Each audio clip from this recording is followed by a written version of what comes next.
समस्तंकु नमस्कार प्रणाम। आज आमे ओडिशार जो संत कवि भक्त कवि संस्कृत जगत रे जे प्रसिद्धि लाभ करछंती तांको विषय रे आमे पढ़िबा।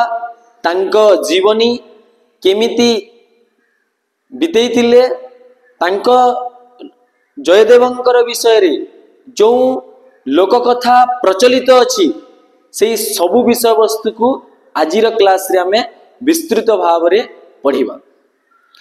तो जयदेवंकर जदि आमे समय कहिबा ताहेले तांकर जो समय जयदेवंकर समय होची द्वादश शताब्दी 1245 रु 1170 ख्रीष्टाब्द रे से जन्म ग्रहण करथिले।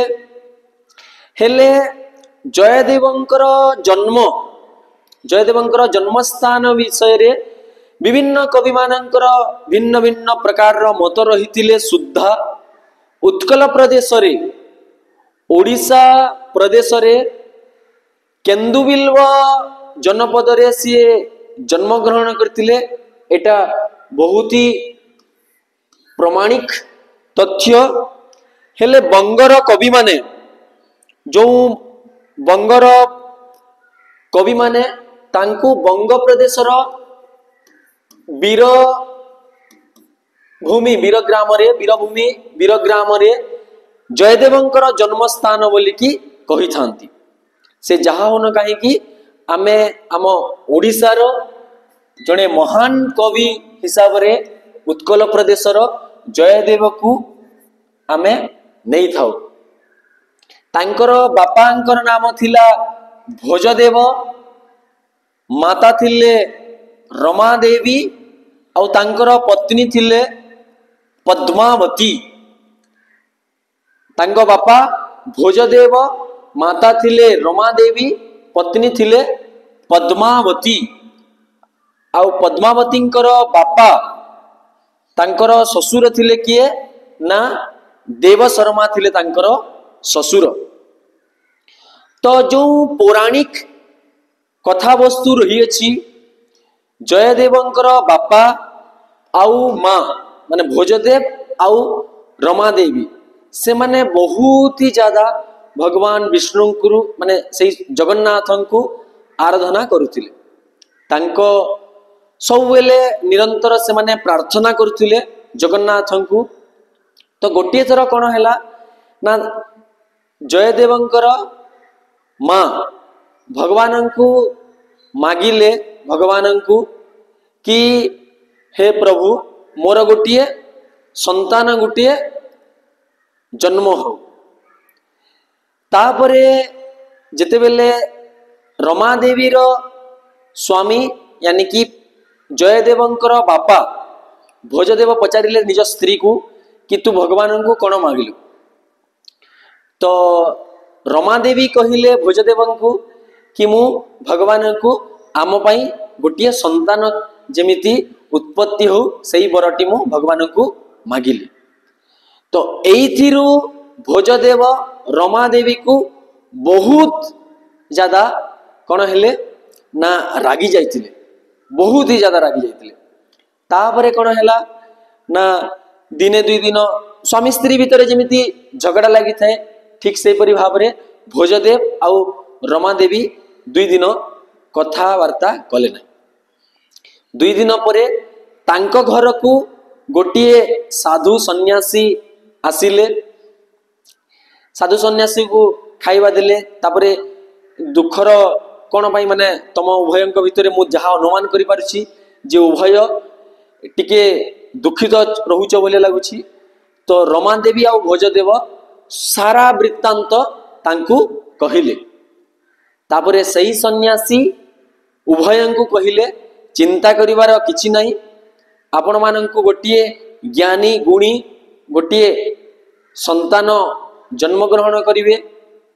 तापरे किछि दिन परे भोजदेव आउ रमा देवींकर गोटे ज्ञानी गुणी पुत्र संतान गोटे जन्मग्रहण कले जार नाम जयदेव।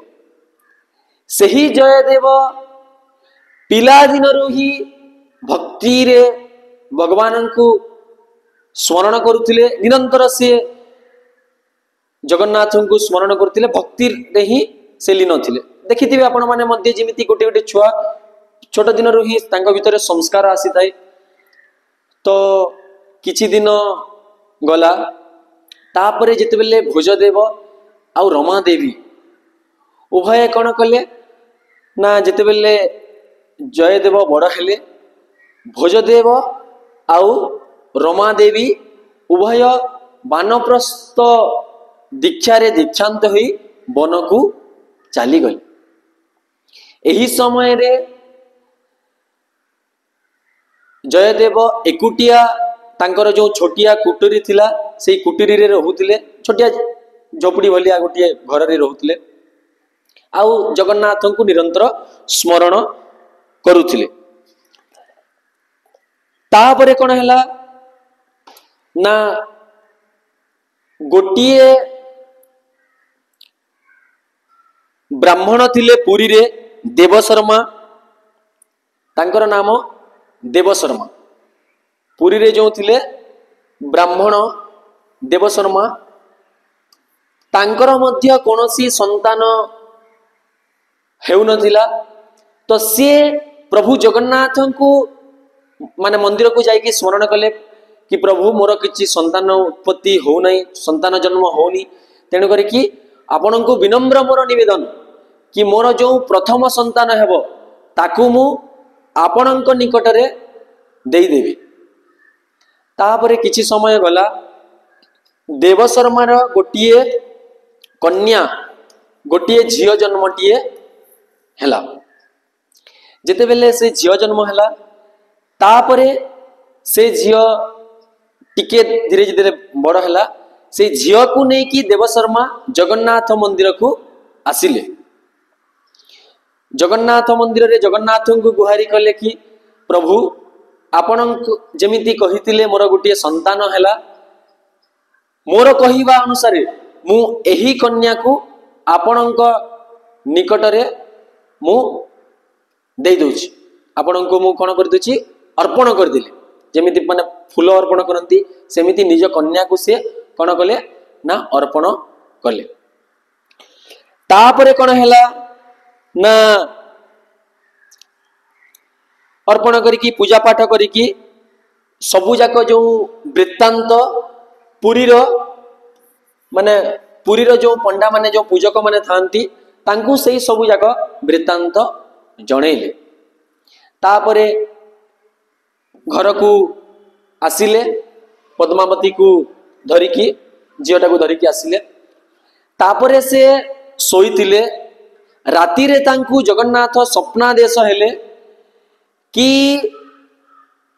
एही पुरी रो प्रांत रे माने जो केन्दुली ग्राम रे गोटी अछंती जयदेव, सेई जयदेव पाखकू जा आउ तोर जो कन्या माने जो पद्मावती को ताकू तू देई देबू, ता सहित विवाह कर देबू।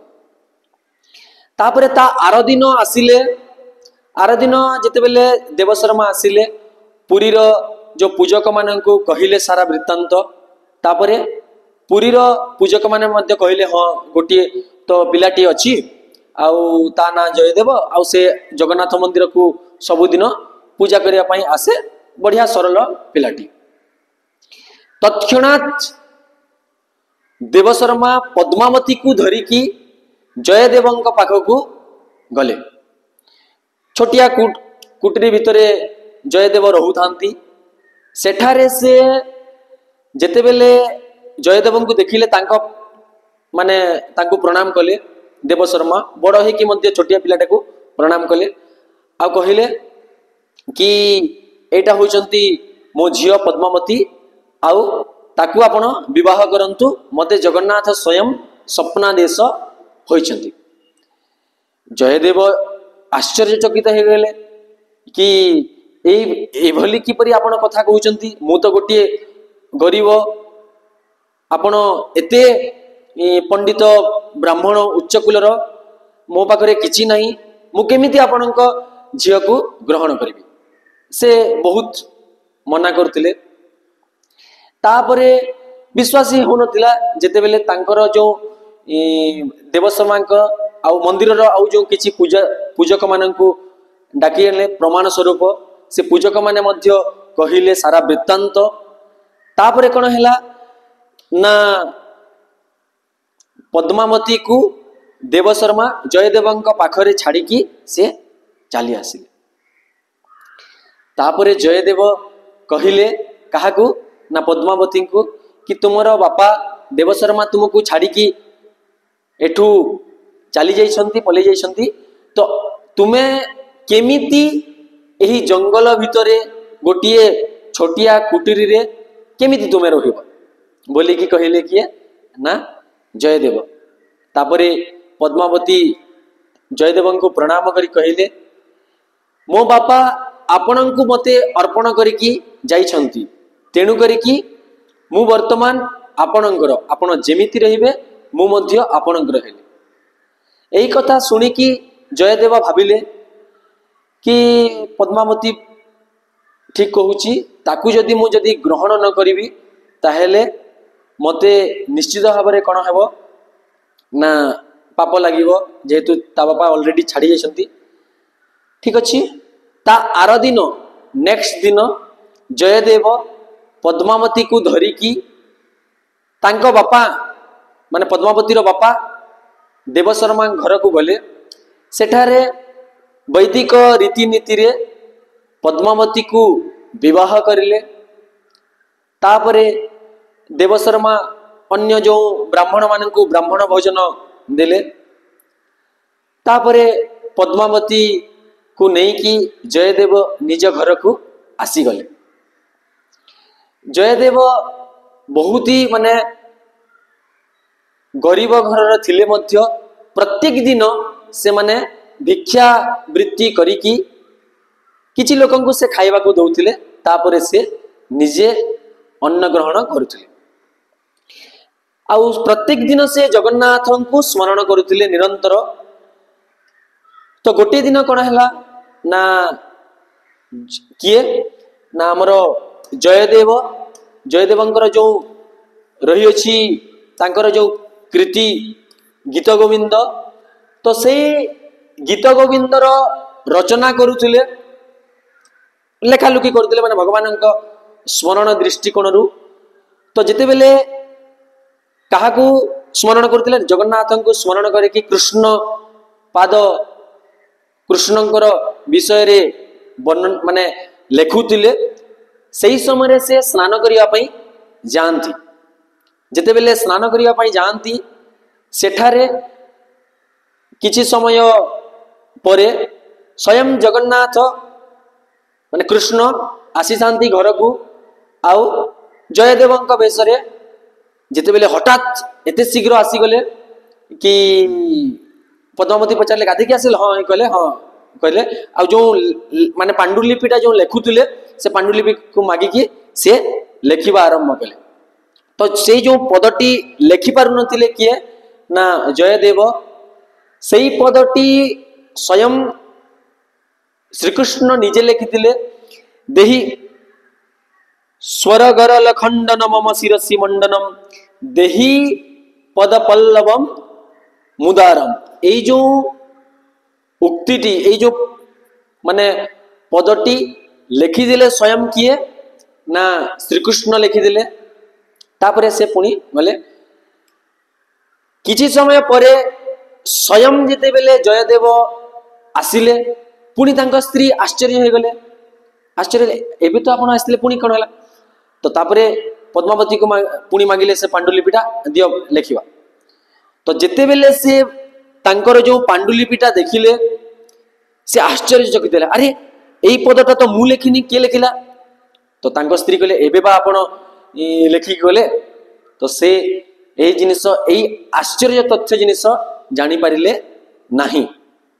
राति रे सोईथिले स्वप्न देश तांको हैला कि जयदेव सेई जो पदटी मु निजे लेखिछि तुमर जो स्नेह ममता जो भक्ति रसरे मु कहीं सब बेले भगवान भक्तों प्रेम रे ही लिप्त हो जाती। तो तुम्हें जो भक्त हिसाब रे जो लेखुतिल से पदटी देही पद पल्लवम उदारम से पदटी मु निजे लेखि देछि। तापरे से एते खुशी हेले एते खुशी तांकर खुशी कहिले न सरी। तापरे बहुत प्रशंसार पात्र हेले किए ना जयदेव से गीत गोविंदटी सारा पुरी रे जगन्नाथ धाम रे प्रसिद्धि लाभ कला। से पुरी रो राजा से मध्य कौन करथिले ना जेते बेले गीत गोविंद एते प्रसिद्धि लाभ करिलानी कृष्ण प्रेम रे जगन्नाथ प्रेम रे तो निजे मध्य गोटे गीत गोविंद रचना करथिले किए ना पुरी रो राजा। गोटे दिन राजा जगन्नाथ मंदिर को जगन्नाथ दर्शन करिया पई आसीचंती। सेही समय रे जयदेव राजांकर गीत गोविंद न पढ़ी कि निजे लिखिथिबा गीत गोविंद से गान करुचंती। राजा जेते बेले पचारिले तुमे तुमर कहीं कि गीत गोविंद पाठ करुच मो लिखिथिबा गीत गोविंद कहीं कि पाठ करुन। तापरे जयदेव कहले कि भगवान मो लेखारे बहुत संतुष्टि होइचंती। राजा कहले अच्छा तो लेखारे संतुष्ट होइचंती चाहे निश्चित चलो तुमर कौन करिबा ना परीक्षा करिबा।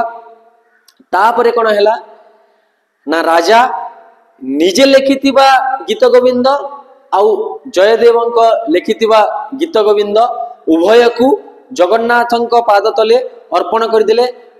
भगवान को कहले भगवान आपण को जो गीत गोविंद भल लगुची से गीत गोविंद को आपण जणे दियंतु ताकू ऊपर रखी दियंतु आउ जहा आपण भल लगुनी ताकू कौन करंतु ना तले लिखि दियंतु।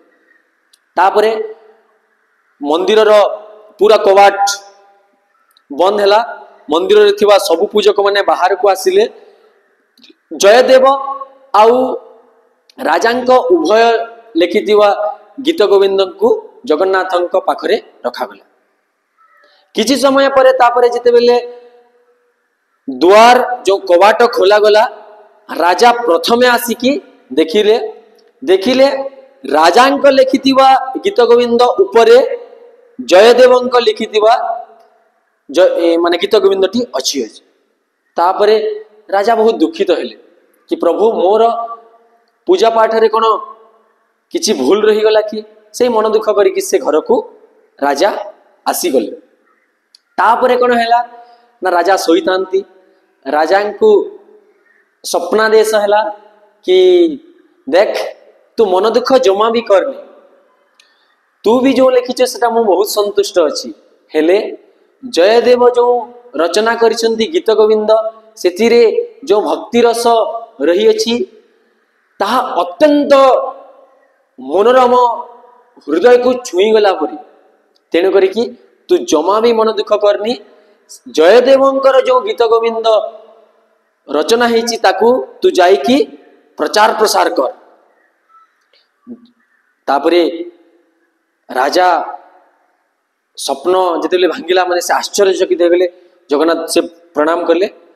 ता आर दिन ठू जगन्नाथ मंदिर को जाइकी से घोषणा कले गीत गोविंद को कौन कर ना जयदेवंक लिखित गीत गोविंद को प्रचार प्रसार कर। आ प्रत्येक दिन जगन्नाथ मंदिर रे गीत गोविंद कौन हम गान हम बोली कि से घोषणा कर। यही परि भाव रे गीत गोविंदर गोटे थरर कौन हैला ना गोटिए स्त्री लोक गोटिए कौन करुची ना से जो पुरी रो पाखा पाखी जो जंगल अच्छी सेठिरे विभिन्न प्रकार रो फ्रूट्स संग्रह करुची। जंगल रे जंगल जातीय द्रव्य कौन करुची ना से संग्रह करुची। संग्रह करने समय रे से कौन करुची ना गीत गोविंदर गान करुची। गीत गोविंद को से उच्चारण करुची। आमे जेमती ओडिया फिल्म रो गीत हैला कि हिंदी फिल्म रो गीत हैला गुणगुण करूथा ना ठीक से बोली भाव रे से स्त्री लोकटी गीत गोविंदर गान करिकी से विभिन्न प्रकार जंगल जातीय द्रव्य संग्रह करुची। एही समय से स्त्री लोकटी एते सुंदर भाव गीत गोविंद गान करथिले जगन्नाथ स्वयं आसिकी लुचि लुचि तांकर गीत गोविंद को स्मरण करुथिले जेतेबेले से स्मरण करुथिले सेही समय से आत्मविभोर होइतिबा समय से स्मरण करथिले सेही समय तांकर जो पीताम्बर जो वस्त्र परिधान करंती टिके झाड़ी रे लागिकी कौन होला चिरी जाइतिला छिंडा जाइतिला नेक्स्ट आर दिन जेतेबेले पूजा करिया पई जेतेले पंडा माने आसंती तांकर जेतेबेले पीताम्बर वस्त्रटी छिंडी जाय थाए सेही रहस्य को आश्चर्यचकित हो गले पुरीर पूजारी माने भगवान को कहले भगवान एटा आपणकर एक लीला केमिति माने आपणकर वस्त्र छिंडी गला जानी पारिलेनी पुरीर पूजा पंडा माने तापरे राति रे जेतेबेले सोईतिले उभय राजांकु एवं काहाकु ना पुरीर जो पूजा पंडा को स्वप्नादेश हैला कि गोटे स्त्री लोकटीए जंगल रे फल संग्रह करिया समय रे गीत गोविंद गान करथिला ताकू सुनिया पई मु जीवा समय रे मोर जो पीताम्बरटी छिंडी जाइतिला एही परि भाबरे जेतेले स्वप्नादेश हैला नेक्स्ट दिन तापरे कोन हैला ना सही स्त्री लोक को डका गला और प्रत्येक दिन राज दरबार रे सही स्त्री लोक तथा मंदिर रे गीत गोविंदर पाठ करिवा बोली कि करू छाए बोली कि कोन हैला ना कहा जाए पौराणिक कथा वस्तु हिसाब एही परि भाबरे जयदेव समग्र ओडिशा वर्ष रे अपितु भारत वर्ष रे गीत गोविंद रचना करिकी तांकर गान प्रसिद्धि लाभ करिला किछि समय परे तांकर जो स्त्री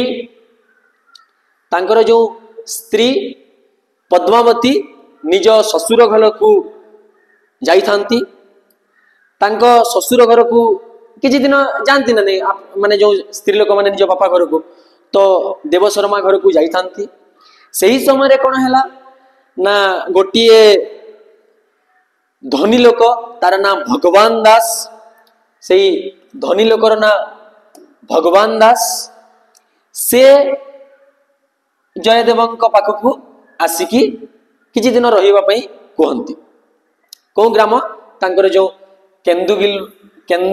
केन्दुली ग्राम सेठारे किए ना भगवान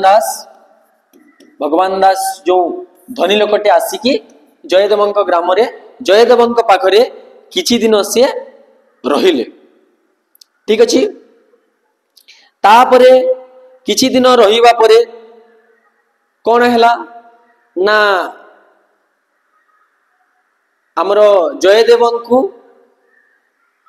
भगवान दास पाखरे तो बहुत सारा कोन थिला ना धन संपद थिला तापरे से भगवान दास ताकू बहुत सारा धन संपद देले काकू जयदेवंकु सेही धन को जेते बेले रखिले तापर भगवान दास माने अन्य तांको काम कर्म क्षेत्र को चली गले सेही धन संपद धरिकी गोटिए गाड़ी रे से माने निज ससुर घर को आसुतांती किए माने जयदेव ठीक अछि जयदेव आसुतांती रास्ता रे बहुत घंच जंगल पड़े सही जंगल जेते बेले पड़ी थाए सही जंगल रे कौन हुए ना किछि डाकू माने किछि लुटेरा माने आसिकी जयदेव जो एतिकी सारा धन संपद रखी थांती ताकू लुटिकी ताकू नहीं जानती सही समय से डाकू माने जेतेले देखिले अरे ये लोकटा कोन किछि कहूनी बहुत हुए निश्चित भाव रे ये पुलिस को किंबा राजा को कंप्लेन करिवो तेणु करिकी सेई डाकू माने सेई लुटेरा माने जयदेवर कोन कले ना हाथ गोड़ को काटी देले भावंतु पैसा तो नेले नेले धन संपद नेले जयदेवंकर हाथ गोड़ को काटी देले आ पाखरे थिबा गोटिए माने शुष्क माने कूपरे ताकू पकई देले ठीक अछि तो सही समय रे कोन हैला ना अन्य गोटिए राज्यर राजा मृग माने मृगटन पई आसीतिले ସେହି ସମୟରେ ସେ ରାଜାଙ୍କୁ ବହୁତ ଜୋରରେ କ'ଣ ହୁଏ ନା ଶୋଷ ଲାଗିଥାଏ। ଯେତେବେଳେ ମାନେ ଶୋଷ ଲାଗିଥିଲା ତାକୁ, ତ ସିଏ ଯାଆନ୍ତି କାହା ପାଖକୁ ନା ସେ କୂପ ପାଖକୁ ଯାଆନ୍ତି। ତାପରେ ଦେଖିଲେ କୂପଟା ଶୁଷ୍କ ଅଛି, ହେଲେ ତା ଭିତରେ ଗୋଟିଏ ଲୋକଟିଏ ପଡ଼ିଛି। ତାପରେ ସେ କିଛି ତାଙ୍କର ଯେଉଁ ପ୍ରଜାମାନଙ୍କୁ କହିକି ସେ ଲୋକଟାକୁ ବାହାରକୁ ଆଣନ୍ତି। ଯେତେବେଳେ ବାହାରକୁ ଆଣନ୍ତି ଦେଖନ୍ତି କି ଇଏ ହେଉଛନ୍ତି ଜୟଦେବ। ଲୋକ ସମସ୍ତେ ତାଙ୍କର ଯେଉଁ ସୈନିକମାନେ ଚିହ୍ନି ଯାଆନ୍ତି ଏଇଟା ହେଉଛନ୍ତି ଜୟଦେବ। ତାକୁ ସେଇ ରାଜା ଗୁରୁ ଭାବରେ ଗ୍ରହଣ କରିକି ତାଙ୍କୁ ନିଜ ରାଜ୍ୟକୁ ନେଇ ଆସନ୍ତି। ଯେତେବେଳେ ତାଙ୍କ ମାନେ ରାଜ୍ୟକୁ ନେଇ ଆସନ୍ତି, ସେଠାରେ ସେ ଜୟଦେବଙ୍କ ଠାରୁ ବହୁତ ଜିନିଷ ଶିଖିଲେ ସେ ରାଜାଟି। ତାପରେ କିଛି ଦିନ ଏମିତି ଗଲା। ତାପରେ ସେ ରାଜାଟି ଜାଣିବା ପାଇଁ ପାଇଲେ ଯେ ଜୟଦେବ ହେଉଛନ୍ତି ବିବାହିତ। ଯେତେବେଳେ ସେ ବିବାହିତ ବୋଲିକି ଜାଣିଲେ, ତାଙ୍କ ସ୍ତ୍ରୀକୁ ମାନେ ପଦ୍ମାବତୀକୁ ଆଣିବା ପାଇଁ କିଛି ପ୍ରଜାମାନଙ୍କୁ ପଠାଇଲେ ପାଲିଙ୍କି ଧରିକି। ଠିକ ଏହି ସମୟରେ କ'ଣ ହେଇଛି ନା ପଦ୍ମାବତୀ ନିଜ ମାନେ ଜୟଦେବଙ୍କ ଘରକୁ ଯେତେବେଳେ ଆସିଛି ଦେଖିଛି ଜୟଦେବ ତାଙ୍କର ଘରେ ନଥାନ୍ତି। ପଦ୍ମାବତୀ ଭାବିଥାଏ କି ବୋଧହୁଏ ମୋ ସ୍ୱାମୀ ମୋତେ ଛାଡ଼ିକି ସନ୍ନ୍ୟାସ ଧର୍ମରେ ଦୀକ୍ଷିତ ହେବା ପାଇଁ ସେ ବନକୁ ତପସ୍ୟା କରିବା ପାଇଁ ସାଧନା କରିବା ପାଇଁ ଚାଲି ଯାଇଛନ୍ତି। ଏହିପରି ଭାବରେ ମନ ଦୁଃଖରେ ପଦ୍ମାବତୀ ଥାଏ। ଠିକ ସମୟରେ କ'ଣ ହୁଏ ନା ସେଇ ରାଜାର ଯେଉଁ ସୈନିକମାନେ କାହାକୁ ନା ପଦ୍ମାବତୀକୁ ନେବା ପାଇଁ ଯେତେବେଳେ ଆସନ୍ତି, ପଦ୍ମାବତୀକୁ କୁହନ୍ତି କି ତୋ ସ୍ୱାମୀ ଠିକ ଠାକ ଅଛନ୍ତି ଆଉ ଆମ ରାଜାଙ୍କର ପାଖରେ ଅଛନ୍ତି। ତାହା ଶୁଣିକି ପଦ୍ମାବତୀ ବହୁତ ଖୁସି ହୋଇଥାଏ। ତାପରେ ପଦ୍ମାବତୀ ତାଙ୍କ ସହିତ ବସିକି ପାଲିଙ୍କିରେ ଆସନ୍ତି।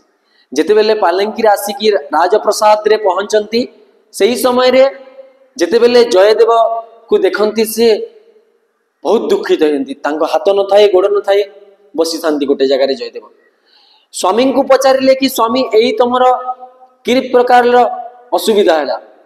ତାପରେ ପଦ୍ମାବତୀ ବହୁତ ସତୀ ନାରୀ ଥିଲେ।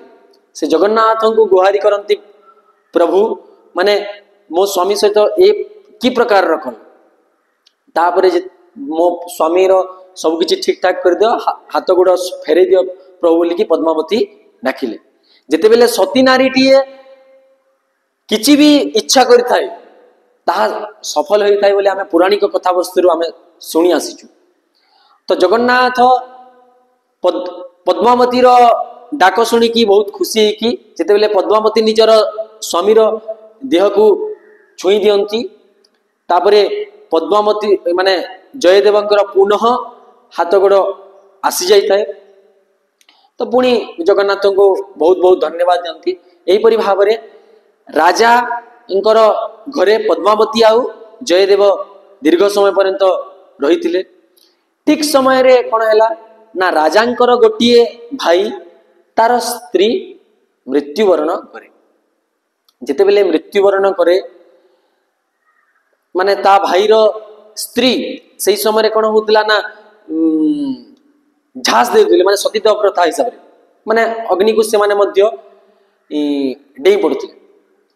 ଯେତେବେଳେ ସେଇ ରାଜାଙ୍କର ସ୍ତ୍ରୀ ପଦ୍ମାବତୀକୁ ପଚାରିଲେ ଏ କି ପ୍ରକାରର ସତୀତ୍ୱ, ଏମିତି କେମିତି ମାନେ ହଉଛନ୍ତି? ତ ପଦ୍ମାବତୀ କହିଲେ ଆଉ ସତୀତ୍ୱ ନ ରହିବ କ'ଣ ରହିବ? ମାନେ ଯଦି ସ୍ୱାମୀ ମରିଯାଉଛି ନିଜ ଜୀବନର କ'ଣ ମୂଲ୍ୟ? ତ ସେଇ ରାଣୀ ପଦ୍ମାବତୀକୁ କହିଲେ ନିଜ ସହିତ ଯେତେବେଳେ ବିତିବ ସେତେବେଳେ ତମର ମଧ୍ୟ ମୁଁ କ'ଣ କରିବି? ପରୀକ୍ଷା କରିବି। କାହିଁକି ନା ଆରେ ଜୀବନ ଆଜିକାଲି ଦୁନିଆରେ ସ୍ୱାମୀ ମରିଲେ କିଏ ମରିବ କି? ନିଜର ଜୀବନ ଦେବ? କେହି ଦେବେନି। ହେଲେ ସେଇ ସମୟରେ ମାନେ ଏତେ ଭଲ ପାଉଥିଲେ, ଗୋଟେ ହିଁ ଜଣକୁ ଭଲ ପାଉଥିଲେ, ତାକୁ ହିଁ ନିଜ ପାଇଁ ନିଜ ଜୀବନ ମଧ୍ୟ ଉତ୍ସର୍ଗ କରିଦେଉଥିଲେ। ତାପରେ କ'ଣ ହେଲା ନା କିଛି ଦିନ ଗଲା, ମାନେ ରାଜାଙ୍କ ସହିତ ଜୟଦେବ ଯାଇଥାନ୍ତି କୁଆଡ଼େ ନା ଜଗନ୍ନାଥ ଦର୍ଶନ କରିବା ପାଇଁ ଯାଇଥାନ୍ତି। ରାତିର ସମୟରେ ରାଜା ଏବଂ ଜୟଦେବ ସେ ମନ୍ଦିରରେ ରହିଯାଆନ୍ତି। ଠିକ ସେହି ସମୟରେ ତା ନେକ୍ସଟ ଦିନ କ'ଣ କରିଥାଏ ନା ରାଣୀ पद्मावती को डाकती तार सतीत्वर परीक्षा करने पद्मावती को जिते डाकरा है रानी एपटे बहुत दुखित अवस्था बसी था कांदी था पद्मावती आसिकी प्रणाम कले महारानी कौन है तो रानी कहले कि कौन कहि कौ मुहरे मु कहि मु बहुत दुखित जे जाइथिले मो स्वामी सहित माने राजा सहित जयदेव जाइथिले आउ से जिते बेले फेरुथिले घोड़ारू पड़ी जयदेवंकर कौन है ना मृत्यु होइछि एक कथा शुणिकी कौन है ना पद्मावती सांगे सांगे मूर्छित होइकी सेठी मृत्युवर्ण करले तापरे जिते बेले किछि समय परे राजा एवं जयदेव आसिकी देखंती तो सामना रे पड़ी किए ना पद्मावती पड़ी तो राजा कहले ए की प्रकार है तो रानी कहले मते क्षमा कर देबे मोर भूल होइछि ना कौन है ना मु पद्मावती रो परीक्षा करिया पई एपरि भाव रे जितेले सारा वृत्तांत कहले तो जयदेवंकर मृत्यु खबर शुणिकी से कौन है ना मृत्युवरण कला राजा एक कथा शुणिकी रानी को बहुत रागिले ताको कौन कहले ना मु तते एबे तत्क्षणात त्याग करी बोली कहले हेले जयदेव कहले महाराज किछि रागंतुनी भूलवशत मनुष्य आम मोहमाया रे छंदी हेकी केतेबेले आम एपरि भाव रे करिथाउ राग रुषा समस्त भितर थाए किछि करंतु नाही जगन्नाथ को से स्मरण कले जयदेव गीत गोविंदर गान कले भक्तिपूतरे से कौन कले ना जगन्नाथ को स्मरण कले तापरे कौन है ना जगन्नाथ सहाय होला परे पुणी पद्मावती जीवित हो जाती तापरे जिते बेले पद्मावती छेड़ा हंती रानी पद्मावती कोल पूरा तांको पाद तले पड़ी जातु मते बहुत क्षमा करंतु मोर भूल होइछि आपणकर सतीत्वर मो परीक्षा नेवा पई परि करली तापरे पद्मावती ना किछि नै चिंता करंतिनी रानी बोलिकी तांको कहले एही परि भाव रे जो जयदेवंकर विषय वस्तु गीत गोविंदर कहानी रही अछि बहुत सुंदर एटा पौराणिक कथा वस्तु तो से जहा हो एही परि तांकर कहानीटी जयदेवंकर रहिला तांकर जो संप्रदाय रही वैष्णव संप्रदाय तांकर आश्रयदाता थिले किए ना लक्ष्मण सेन जो राजांकर विषय आम पढ़ुला ठीक अच्छे तांकर रस थिला श्रृंगार रस गुण माधुर्य रीति थिला जयदेवंकर वैधर्वी रीति तांकर जो कृति थिला गीत गोविंद पीयूष लहरी गोष्ठी रूपकम दशावतार आउ रति मंजरी ए सबुठु जो प्रसिद्ध थिला जयदेवंकर ताहा थिला गीत गोविंदम से गीत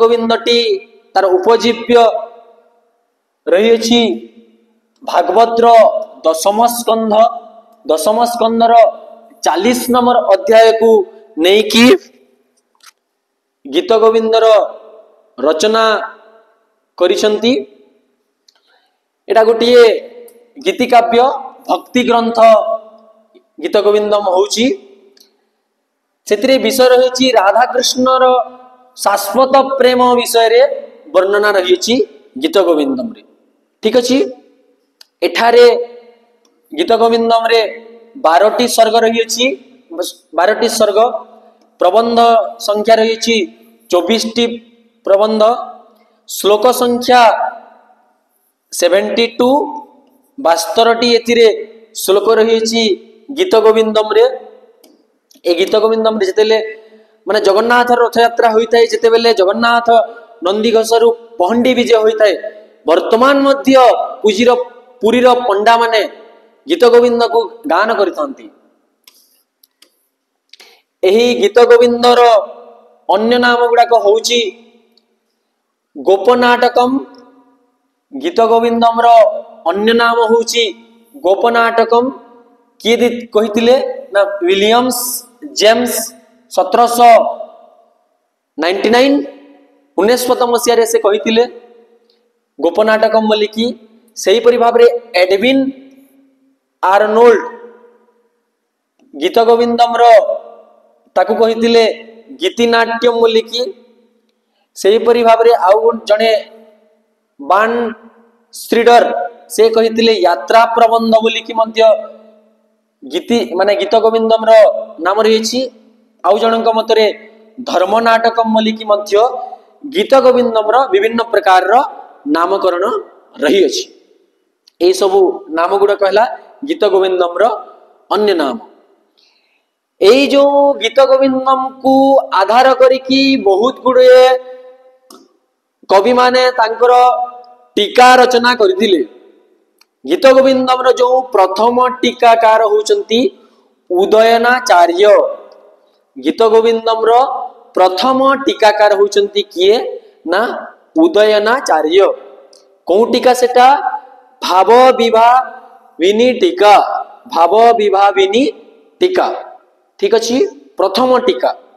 हेले गीत गोविंदम सबुठु प्रसिद्ध टीका होची कविराज नारायण दासर। कविराज नारायण दासर सर्वांग सुंदरी टीका। कौन टीका ना सर्वांग सुंदरी टीका बहुत ही प्रसिद्धि लाभ करिएछि। कहार ना कविराज नारायण दासंक टीका। कौ टीका ना सर्वांग सुंदरी टीका। ए दुईटा पॉइंट होची बहुत बहुत इंपोर्टेंट ठीक अछि। तापरे जो गीत गोविंदम जो 12टी स्वर्ग रही अछि सेई 12टी स्वर्गर नामकरण को आपण माने ध्यान देबे ठीक अछि। 12टी स्वर्ग रही अछि 24टी प्रबंध 72टी एथिरे श्लोक रही अछि। तो प्रथम स्वर्गर नाम सामोद दामोदर। द्वितीय स्वर्गर नाम अक्लेश केशव। तृतीय स्वर्गर नाम मुग्ध मधुसूदन। चतुर्थ स्वर्गर नाम स्निग्ध मधुसूदन। पंचम स्वर्गर नाम शंकाक्ष पुंडरीकाक्ष। षष्ठ स्वर्गर नाम दृष्ट वैकुंठ। सप्तम स्वर्गर नाम नागर नारायण। अष्टम स्वर्गर नाम विलक्ष लक्ष्मीपति। नवम स्वर्गर नाम मुग्ध मुकुंद। दशम स्वर्गर नाम मुग्ध माधव। एकादश स्वर्गर नाम स्वानंद गोविंद। द्वादश स्वर्गर नाम सुप्रीत पीतांबर। एही परि भावरे जो जयदेवंकर प्रसिद्ध गीत गोविंदर 12टी स्वर्गर नामकरण रही अछि। यही 12टी स्वर्ग जो कृष्ण प्रेम जो शाश्वत प्रेम विषय रे वर्णना कराइछि ताकू वर्तमान मध्य जगन्नाथ मंदिर रे गान करा जाए। एही परि भावरे समग्र विश्व रे ओडिशार संस्कृत जगतर संत कवि भक्त कवि हिसाब रे जयदेव प्रसिद्धि लाभ करथिले।